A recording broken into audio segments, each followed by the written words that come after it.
हाँ जी, कैसे हैं आप लोग? खैरियत से? ठीक ठाक यार। वैसे तो जो है ना, जो आज मतलब जो ये सेकंड टेस्ट हो रहा है इंडिया और इंग्लैंड का, आज चौथा दिन का खेल पूरा हुआ, तो लग तो ये रहा है कि इंडिया को ये मैच जीतना चाहिए। उनका पल्ला बहुत भारी है इस वक्त, इसलिए कि इंग्लैंड को अभी 536 रन की ज़रूरत है मजीद मैच जीतने के लिए, और उनकी 7 विकेटें बाकी है।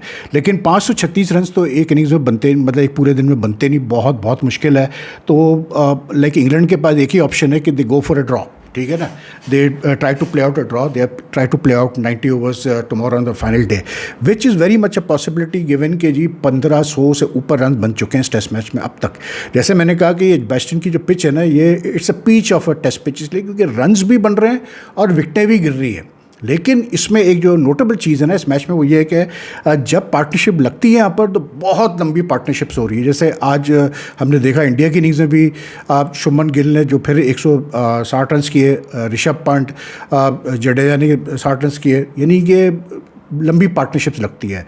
तो मैं जिस तरह से मैं देख रहा हूँ यार, कि अगर कल किसी मतलब वजह से या तरीके से अगर England manage to draw this test match, then I think Gambhir and Shubman Gill should really like फिर तो वो खुद को अपने चित्तर मारे तो वो बेहतर है।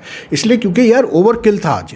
आई मीन 608 रन का कौन विक्ट्री मतलब विन टारगेट देता है यार?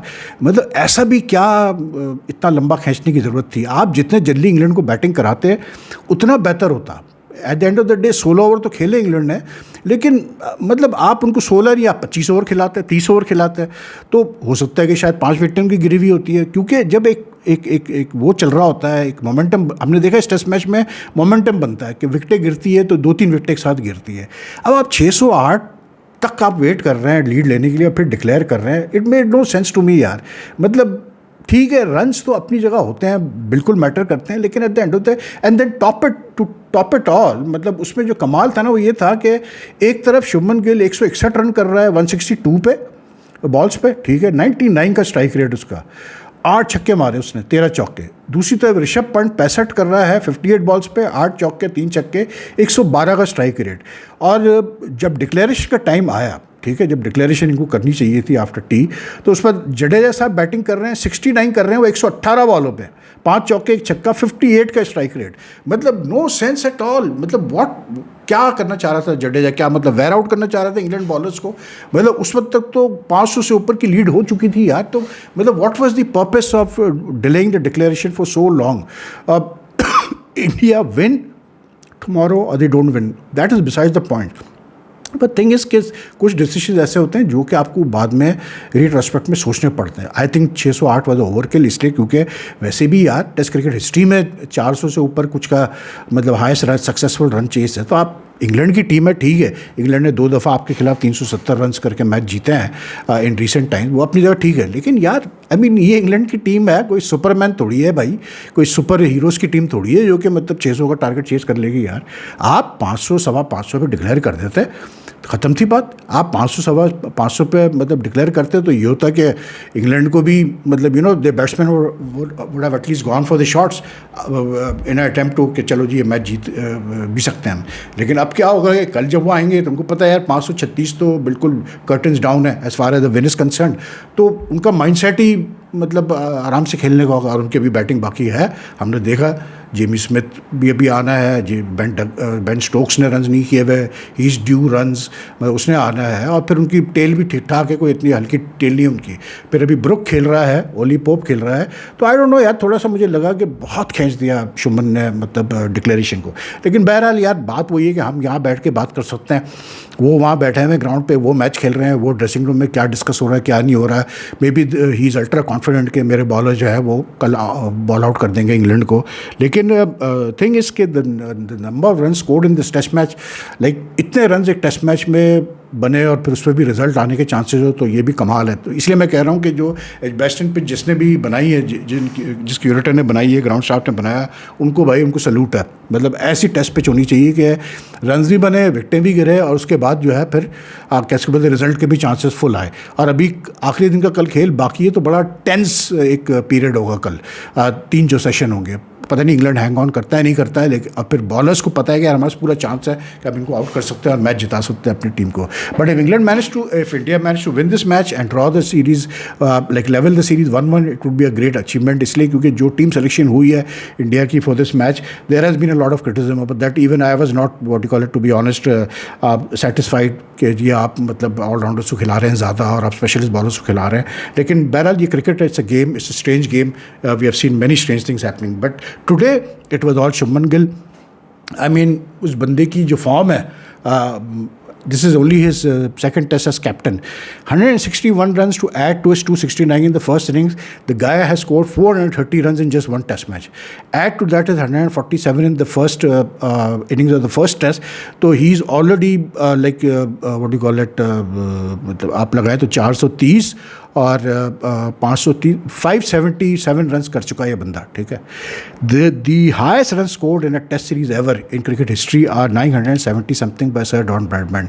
That was the 5 test match series way back, and उसमें 7 इनिंग्स खेली थी डॉन ब्रैडमैन ने, जिसमें से 7 इनिंग्स में 974 रन कुछ इन्होंने किए थे. But looking at the way Shubman Gill is going, already 570+ runs, 3 test matches to come, he's got a very good chance of breaking that record. That is if the same form continues. Flawless innings थी भाई. और तीनों innings में एक चीज़ बड़ी इस test में खास करके जो बड़ी ख़ास बात है ना शुभमन गिल की, वो ये है कि आराम से खेला है शुरू में, सेटल डाउन हो गया, सेट हो गया, इंट्रेंच हो गया, and then because he plays so much T20 cricket and one day cricket, he has this ability कि जब वो चाहता है वो एक्सीलेटर दबा देता है. तो उसने जब सेटल होने के बाद शुरू के उसके 25 रन काफ़ी मतलब स्लोली आए, उसके बाद उसने फिर जो है फुल एक्सीलेटर दबाया, and then he went for shots and some beautiful shots played by him, some really good मतलब stroke play from Shubman Gill. है तो बड़ा खूबसूरत प्लेयर है, बड़ा एक्सक्विजिट प्लेयर है और देखने का मज़ा आता है इसको. मतलब कुछ बैट्समैन ऐसे होते हैं जिनको आप बैटिंग करते देखें ना तो आप कहते हैं हाँ यार मतलब पैसा वसूल हो गया हमारा. Shuman is one of those players. So his 161 was like outstanding again today. I mean, इस टाइप की फॉर्म किसी बंदे की लगी हुई हो, बड़ा रेयर होता है यार क्रिकेट में, बहुत रेयर होता है. बड़े से बड़े बैट्समैनों की बड़ी मुश्किल से ऐसी फॉर्म लगती है. लेकिन साथ में ऋषभ पंत भाई, ये बंदा भी एक मतलब क्या चीज़ क्या है यार, मेरी समझ में नहीं आता. आज इंडिया ने अगर 407 पे कैसे बोलते हैं 427 पे 6 पे डिक्लेयर किया, उसमें बहुत बड़ा हाथ उसका था ऋषभ पंत का. But he was the one who came in and then you know he really, जो उसने कैमियो इनिंग्स खेली है, जो रॉलकिंग किस्म के शॉट्स उसने खेले हैं, उसके बाद इवन शुभमन गिल साहब जाग गए. उन्होंने कहा यार ये तो मतलब सही कह रहा है, ऋषभ पंत सही खेल रहा है, हमें अब तेज़ी से रन्स करने चाहिए, हम कब तक इतना आराम से खेलता रहेंगे. तो इसके 65 runs were really good either side of lunch, and he and Shubman Gill के जो 100 रन्स आए बड़ी तेज़ी से, उसकी वजह से इंडिया को इस पोजीशन में इंडिया आई कि हम कर सकते नहीं. उसके बाद जडेजा साहब ने जिस तरह की बैटिंग की after scoring 18 the first innings, मेरी समझ में बिल्कुल भी नहीं आया. ऐसा लग रहा था जडेजा जो है वो इंग्लैंड के लिए बैटिंग कर रहा है, इंडिया के लिए बैटिंग नहीं कर रहा है. आई मीन इतना स्लो कौन खेलता है ऐसे हालात में यार. एनीवे, उसका Nitish Kumar Reddy failed again, just 1 run, and सुंदर वॉज नॉट आउट 12.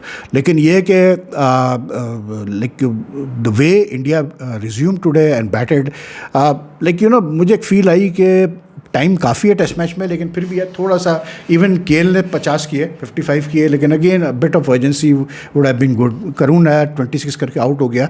और करुण नायर का मैं देख रहा था कि यार like apart from that 300 that he scored against England back in 2016, उसके बाद से like you know he is like not been very consistent with big scores in test cricket.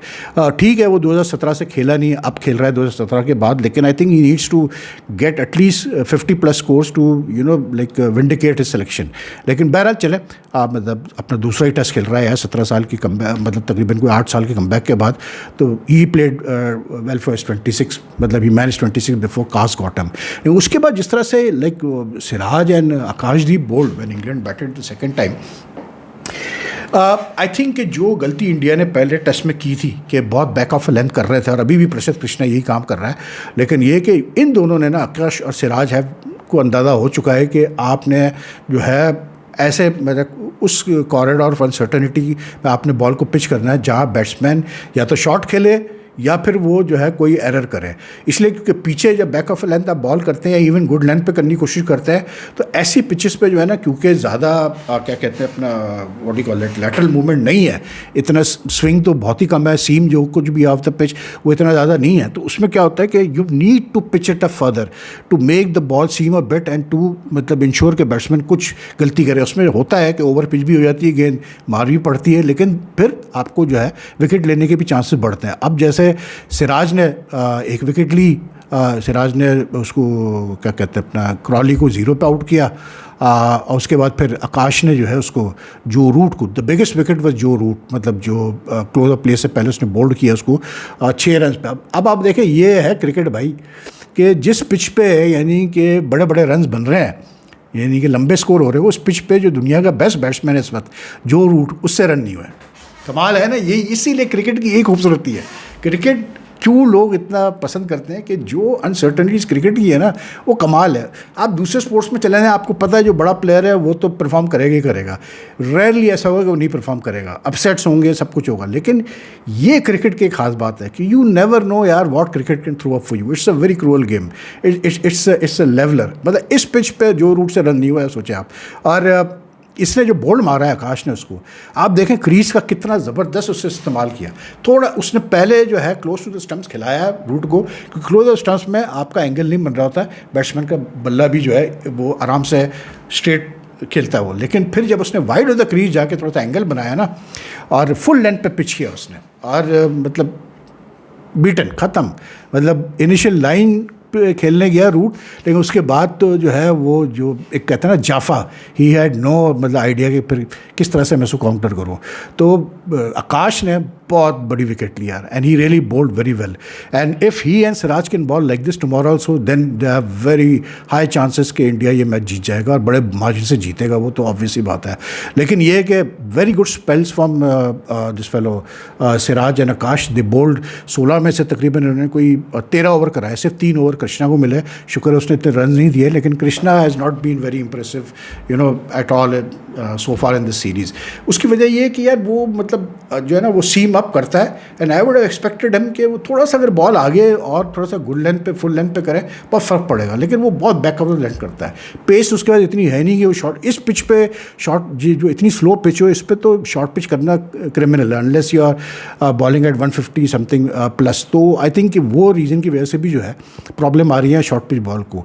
लेकिन ये कि India have really come back very strong in this test match and a very good show from India, and they were very like था, अगर ये series 1-1 हो गई ना तो फिर बहुत मज़े की सीरीज़ होगी, इसमें कोई दो राय नहीं है।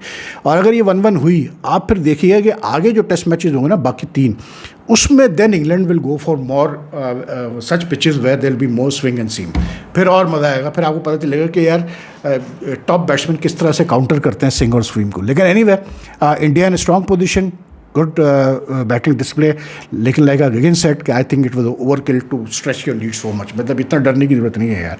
तो बाकी यार अपना कैसे कहते हैं अपना जो आपका ऑस्ट्रेलिया और वेस्ट इंडीज़ की जो सीरीज़ हो रही है उसमें कल कमिंस ने कैच लिया है, और अभी ऑस्ट्रेलिया की लीड है सेकंड टेस्ट मैच में 112 की, उनकी 7 विकेटें बाकी हैं, उनकी 79 for 3 है वो इन द सेकंड इनिंग्स। अब पहले इनिंग्स में ज़्यादा कोई वेस्ट इंडीज ऑस्ट्रेलिया को इतनी लीड नहीं मिली, लेकिन फिर भी उन्होंने 30 कुछ रन की लीड ले ली। लेकिन ये कि जो टेस्ट मैच हो रहा है, मतलब यहाँ पर सेंट जॉर्ज पार्क पे जो बॉल सीम और स्विंग कर रही है ना वो देखने वाली है, ख़ास करके मतलब बहुत सीम बहुत ज़्यादा है, मतलब जो उस्मान ख्वाजा को उसने आउट किया है सीज ने, वो बॉल आप जाके देखें ज़रा कैसे अंदर आई है राउंड द विकेट वो, और कैसे बीट हुआ है उस्मान ख्वाजा। लेकिन कल जो कमिंस ने कैच लिया ना यार, कॉटन बोल्ड, ओए होए कमाल कैच, कहाँ से भागा है वो कैच लेने के लिए, ये भी देखने वाली चीज़ थी। लेकिन another interesting test match, Australia leading this series, but I think anything above 250 will be very difficult for even West Indies जिस टाइप की पिच है। तो एनीवे यही है अब तक। तो आपको अगर ये वीडियो पसंद आए तो लाइक एंड शेयर कीजिएगा, and if you haven't subscribe to the channel as yet kindly do subscribe to the channel. I will see you tomorrow. अल्लाह हाफ़िज़।